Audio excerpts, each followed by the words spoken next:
লিল্লাহে তাকবীর, আল কোরআনের আলো,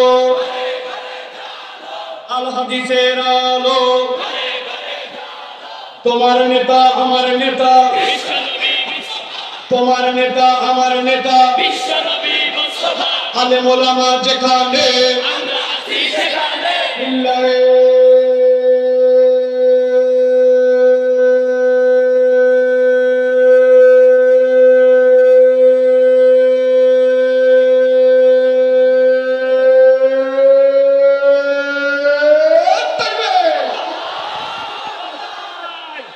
আলহামদুলিল্লাহ বলেন।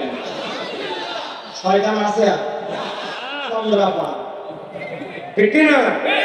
কারণ আল্লাহু আকবার স্লোগান শয়তান পছন্দ করে না। আল্লাহু আকবার স্লোগান দিলে শয়তান হাওয়া মারতে মারতে বিদায় হয়। দুনিয়াতে অনেকে আল্লাহু আকবার স্লোগান পছন্দ করতে পারে না। সব দলের স্লোগানে আল্লাহু আকবার নাই। দুনিয়াতে আল্লাহু আকবারের স্লোগান পছন্দ করে না। ভালো করে জেনে রাখবেন, এরা শয়তানের খালাতো মামাতো ভাই। স্লোগান কোন দলীয় স্লোগান নয়, কোন পার্টির স্লোগান নয়, কোন গোষ্ঠীর স্লোগান নয়। আল্লাহু আকবারের স্লোগান ইমানদারের স্লোগান। ইমানদারের হৃদয়ে যতদিন পর্যন্ত ঈমান থাকবে, এই বাংলার জমিনে কিয়ামত পর্যন্ত আল্লাহু আকবারের স্লোগান চলতেই থাকবে, চলতেই থাকবে, চলতেই থাকবে।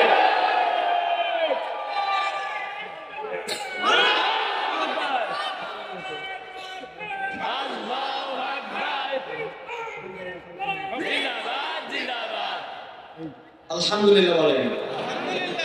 অলসতা গেছে না? অনেকে মনে করছিল যাই কি বাড়ি যাই কি না, আর সেইগুলা যাতে যাবে না অন্তত পক্ষে আধা ঘন্টা, ঠিক কিনা? আজকে জুমার রাত, আমরা দীর্ঘ সময় কথা বলবো না। আপনারা দেখেছেন বাংলাদেশের ভাগ্যাকাশে যে নতুন সূর্যোদয় আমরা দেখতে পাচ্ছি। এই সূর্যোদয়ের পরে কতকগুলি কুচক্রী মহল এই বাংলাদেশে নানান ধরনের ষড়যন্ত্রের জাল বিছায় রেখেছে। তারা নানান সময় নানান নাম নিয়ে আমাদের মাঝে আসতেছে, কিন্তু সবচেয়ে সেনসিটিভ যেটা, সেটি হচ্ছে আপনারা দেখেছেন যে আমাদের চট্টগ্রামে আমাদের একজন মুসলিম আইনজীবীকে সেখানে নির্মমভাবে হত্যা করা হয়েছে। আমরা মুসলমানরা বলেছি, চট্টগ্রামের মানুষ যদি রাগ করে সবাই থুতু ফেলে দিত, অথবা চট্টগ্রামের যত মুসলমান সবাই মিলে যদি ইচ্ছা করে প্রস্রাব করে দিত, তাহলে এই সকল চক্রান্তকারী এবং তাদের বীজ ভেসে চলে যেত। কিন্তু আমরা তাদেরকে শান্ত থাকতে বলেছি। আমরা বলেছি বিচার এখন সরকারের কোর্টে, আপনি ঠিকঠাক মতো ইনসাফ মতো বিচার করেন, কেননা 16-17 কোটি মুসলমান রেফারির ভূমিকায় আপনাদেরকে দেখতেছে। আপনারা যদি ভুল করেন, বাঁশি বাজায়া লাল কার্ড দেখায়া আপনাদেরকেও বিদায় করে দিতে বাংলার তৌহিদি জনগণ সময় নেবে না। এই জন্য আমরা কোনো উগ্রতা দেখাই নাই, আমরা কোনো সম্প্রীতির বাইরে কখনো আসি নাই।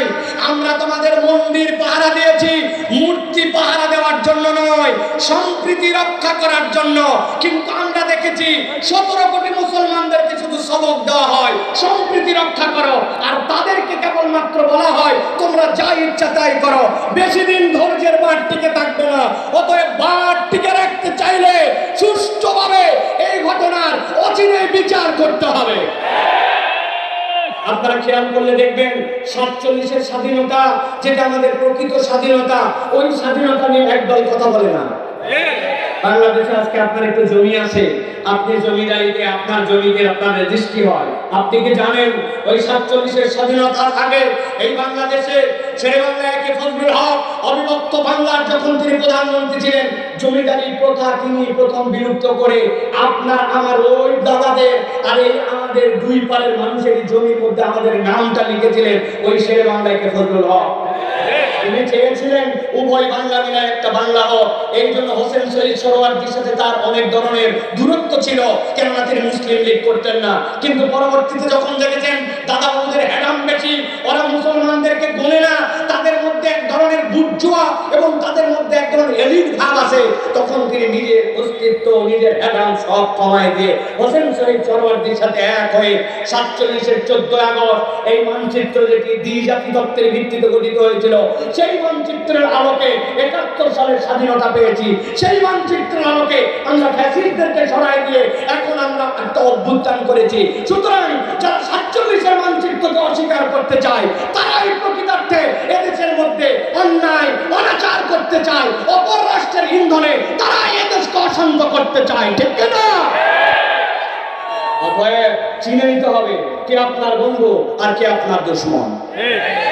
কিচ্ছু জানে না, ইতিহাস সম্পর্কে কোনো ধারণা নাই। তরুণ, এই দেশের ভবিষ্যৎ তোমার আমার হাতে। কেননা মুরব্বীদের বয়স হয়েছে। এখন আমরা যদি আমাদের দেশের পক্ষে না থাকি, আমরা যদি আমাদের দেশের পক্ষে কথা না বলি, তাহলে নিশ্চয় বিপদ কত বড় হবে সেটা আমরা কল্পনাও করতে পারবো না। আপনারা দেখেছেন, গতকালকে আপনারা দেখেছেন সার্জিস এবং আমাদের প্রিয় হাসানকে তাদেরকে বারবার গাড়ি চাপা দিয়ে হত্যা করার চেষ্টা করা হয়েছে।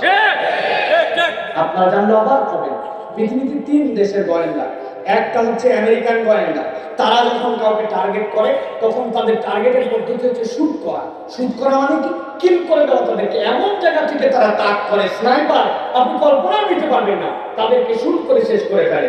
আরেকটা গোয়েন্দা তারা ইসরায়েল মুসা, এদের টার্গেট হচ্ছে এরা বিস্ফোরক কোনো জায়গায় দিয়ে টাইম বোমের মতো করে রেখে আপনি কল্পনাও করতে পারবেন না 3 মাস আগে যেই বাড়ি ওই হামাসের ইসমাইল হানিয়ার জন্য সিলেক্ট করা ছিল, 3 মাসের তারও আগে সেখানে তারা নিজস্ব পদ্ধতিতে বোমা ফিট করে সেখানে তারা ইসমাইল হানিয়া সহ চেজার বিস্ফোরণ করে লেবাননে মানুষকে মেরেছে। আর একটা নাম নিচ্ছি না, আরেকটা গোয়েন্দা সংস্থা আছে যারা স্যাবলা, ওরা এইগুলা করে না, কিন্তু ওরা গাড়ি চাপা দিয়া গাড়ি অ্যাক্সিডেন্ট করায়া বহু মানুষকে দুনিয়ার থেকে বিদায় করছে। এটা তাদের টার্গেট কিলিং এর অংশ। আমাদের গাড়ি অ্যাক্সিডেন্ট করেছিল, আপনারা জানেন, আল্লাহ রাব্বুল হেফাজত করেছেন। তবে আমরা একটা কথা বলি ভাই, মাকারু ওয়া মাকারাল্লাহ আল্লাহু খায়রুল মাকিরিন। তুমিও কৌশল করো, আল্লাহ কৌশল করেন। আল্লাহ যদি চান তাহলে কখনো আল্লাহর কৌশলের উপর কারো কৌশল বিজয়ী হবে না। মুসলমানরাই শেষ হাসি ইনশাআল্লাহ আসবে, ঠিক কি না?